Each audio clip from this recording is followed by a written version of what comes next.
Dr. Naeem Tareen. I'm the Chief of Cardiology, American Heart Center, Dubai Healthcare City. I am an American board certified cardiologist, board certified by the American Board of Cardiovascular Diseases, and board certified by the American Board of Internal Medicine.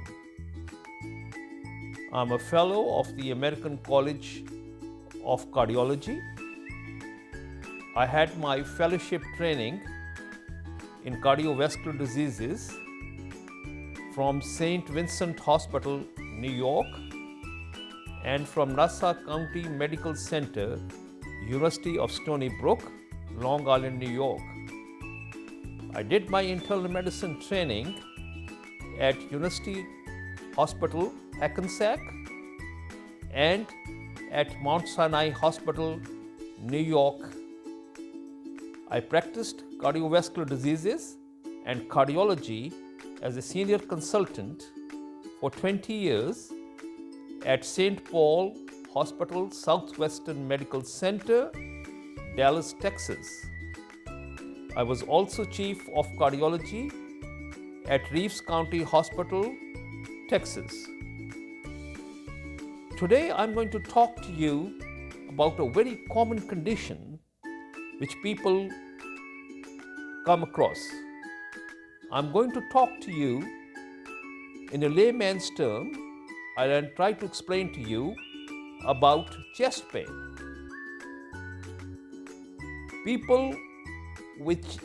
We see patients all the time with chest pains.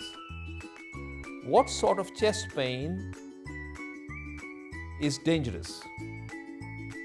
Because chest pain could be a symptom of coronary artery disease and which can lead to heart attacks.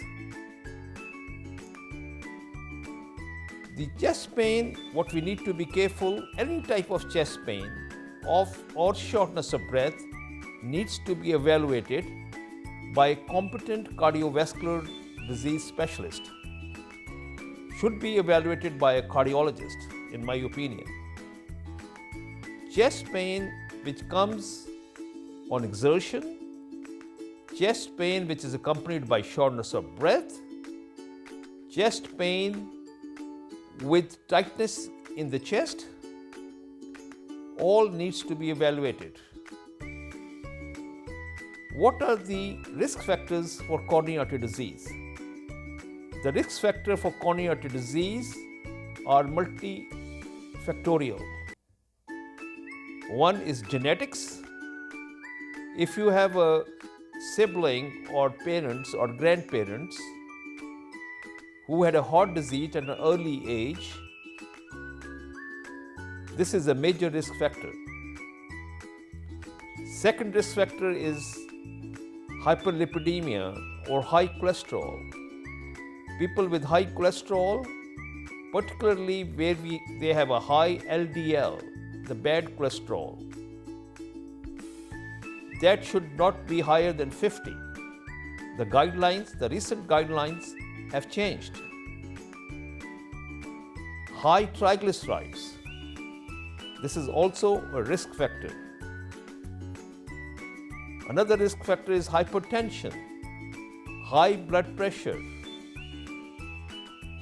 That contributes to coronary artery disease. Another risk factor is diabetes.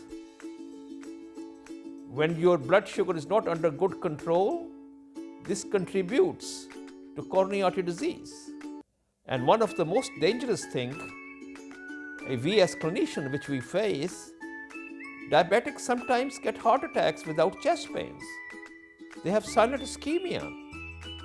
So diabetics needs to be very closely watched and seen by a cardiologist to evaluate coronary artery disease. The other things which can cause chest pains is also pericarditis, which is inflammation of the heart, where because of a virus or a bacteria, the covering of the heart gets inflamed. So these people needs to be evaluated. Now, what are the tests? What we do when somebody has chest pains? When a patient has chest pain, the first thing what we do, we take a good history and examination, vital signs to see if he has high blood pressure, see what his oxygen saturation. The simple test what we do is an electrocardiogram and ECG.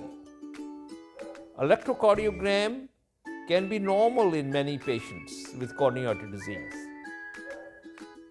Then the next step what we do normally, depending on the patient and the history, we do a cardiovascular stress test or exercise tolerance test.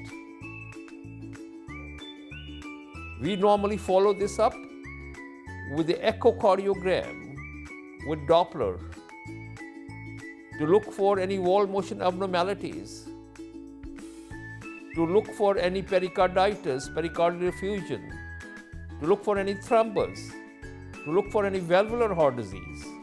Because patients with aortic stenosis will also present with chest pains. So echocardiogram will help in diagnosing the cause for chest pains. Normally, depending on the stress test and the echocardiogram, we do a stress echocardiogram, where we do the resting echocardiogram, then we exercise the patients. And then what we do is we look for wall motion abnormality after exercise. These tests also include blood tests, where we normally do lipid profile on the patients. We do cardiac enzymes on the patients. If we are still not sure about the diagnosis, then we do CT angiography. CT angiography is also a non-invasive test where we look for any coronary artery disease. If the CT angiography is non-diagnostic or shows mild disease and the patient is unstable, then we do a coronary angiography or heart catheterization, which is an invasive procedure. But normally, a good clinician, a good cardiologist is able to diagnose coronary artery disease without doing the classical coronary angiography. If we do coronary angiography, how we treat patients with coronary artery disease? This is a very important topic today in 2023. In my opinion, majority of patients can be treated on intensive medical therapy.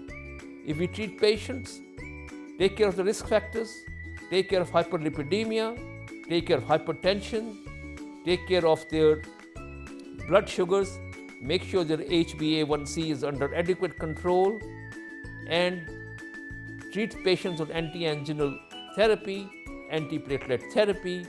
These patients can be very adequately treated. Those patients who fail medical therapy or are not adequately treated, we go for coronary angiography followed by coronary artery stenting. And we try to take care, remove the disease which causes the problem, means coronary artery disease. Stenting is a very safe procedure these days, but it's an invasive procedure and there are certain risks involved and needs close follow-up after that. We at American Heart Center provide all these facilities, state-of-the-art facilities, where it's a one-window operation. Patients are seen the same day, patients are evaluated the same day. We have an on-site laboratory, we have access to a CT angiography, we are attached to a state-of-the-art hospital. So, one window operation is done.